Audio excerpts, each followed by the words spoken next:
তেঁতুল পাতা আজকের গল্পের শুরুতেই আপনারা দেখতে পাবেন যাদের আসল মাল ডেলিভার করার কথা ছিল ঝিল্লি ওনার সাথে গিয়ে দেখা করেন, কিন্তু কিছু জিজ্ঞেস করার আগেই তিনি বলে দেন যে আমি কিচ্ছু জানি না আর আমি কিচ্ছু দেখিনি। ঝিল্লি বলে প্রশ্ন করার আগেই উত্তর দিয়ে দিলেন। বাহ। অন্যদিকে দেখা যায় রিজু আর তুতুল যায় ব্যাংকে, আর ব্যাংকের ওনারের সাথে যখন কথা বলেন আপনি তো সবটাই জানেন যে আমাদের দাদা কতটা ইনোসেন্ট। এরপর তিনি বললেন যে হ্যাঁ, আমি এই বিষয়টা শুনে খুবই শকড হয়ে গেলাম, আর তাছাড়া আমরা তো ঋষিবাবুকে চিনি। এইদিকে দেখা যায় যে যখন ড্রাইভার কিছু বলতে যাবেন তখনই বাবুয়া ওনাকে ক্ষতি করতে চায়, তাই ছুরি মেরে দেয় আর ঝিল্লি সেটা আটকে দেয়। তাতে করে ঝিল্লির হাতটাও একটু কেটে যায়, কিন্তু শেষমেশ গিয়ে গাড়ি চালক সত্যিটা বলে ফেলে। এইদিকে রিজুদাও সমস্ত সত্যিটা জেনে যায় যে কার অ্যাকাউন্ট থেকে এই এতগুলো টাকা তোলা হয়, আর সে ভাইয়াজির দলের লোক ছিল। পর বাড়ি ফিরে এসে ভাইয়াজির সেই লোকটাকে ফোন করা হয়, বলে যে আমরা অনেক বড় ইনভেস্টর রয়েছি আর আমাদের ম্যাম আপনাদের পার্টিতে ইনভেস্ট করতে চান। ঝিল্লি 5 কোটি টাকার ইনভেস্ট করার কথা বলে, আর এটা শুনে সেই লোকটা বলে এতগুলো টাকা, আচ্ছা ঠিক আছে, কিন্তু আপনি ক্যাশ নিয়ে আসুন আর সামনাসামনি কথা হবে।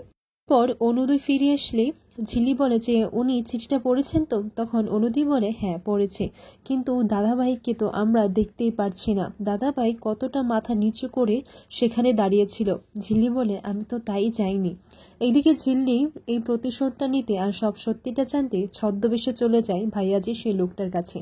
পর টাকার 2 ব্যাগ দেখে সেই লোকটা লোভ সামলাতে পারল না, এরপর চলে যায় ভাইয়াজির কাছে আর বলে যে তারা 5 কোটি টাকা ইনভেস্ট করতে রাজি আছে। এদিকে রিজু বলে হঠাৎ করে কেউ এত টাকা কেন ইনভেস্ট করবে, আপনি একটু ভালো করে যাচাই করে দেখুন। তখন খেয়ালি বলে আচ্ছা কথা বলে দেখি না, কথা বললে তো কোনো ক্ষতি নেই। এরপর তারা সবাই সেখানে যায়, তাদের কাছে ক্যামেরাও ছিল আর সবটা অপারেট করছিল তাতাই আর রিজুদা। এইদিকে সব গ্রামবাসী মানে তেঁতুলপাতার লোকজনরা সব সত্যিটা দেখতে পায়, কারণ সবকিছু সবার সামনে স্ক্রিনে দেখানো হচ্ছিল, যা যা কথা হয় সমস্তটা। এরপর তারা রাজি হয়ে যায় যে তারা টাকা নেবে। এরপর যখন বাক্সটা খুলতে চায় তখনই সেখানে পাথর থাকে। এরপর এইদিকে দেখা যায় যে আপনারা কারা। তখন ঝিল্লি খেয়ালিকে বলে বড় জাহাজ।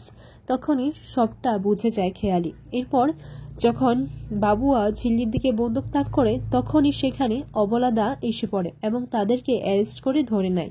এইদিকে খেয়ালিকে বলে যে কি বলেছিলাম, আমি 24 ঘন্টার মধ্যে নির্দোষ প্রমাণ করে ছাড়বো। এদিকে মিডিয়ার সামনেও ঝিল্লি সমস্ত সত্যিটা বলে তেঁতুল পাতার কেউ একটাও ভোট এদেরকে দেবেন না, এরা ঠকবাজ, এরা মানুষের বিশ্বাস নিয়ে খেলা করে।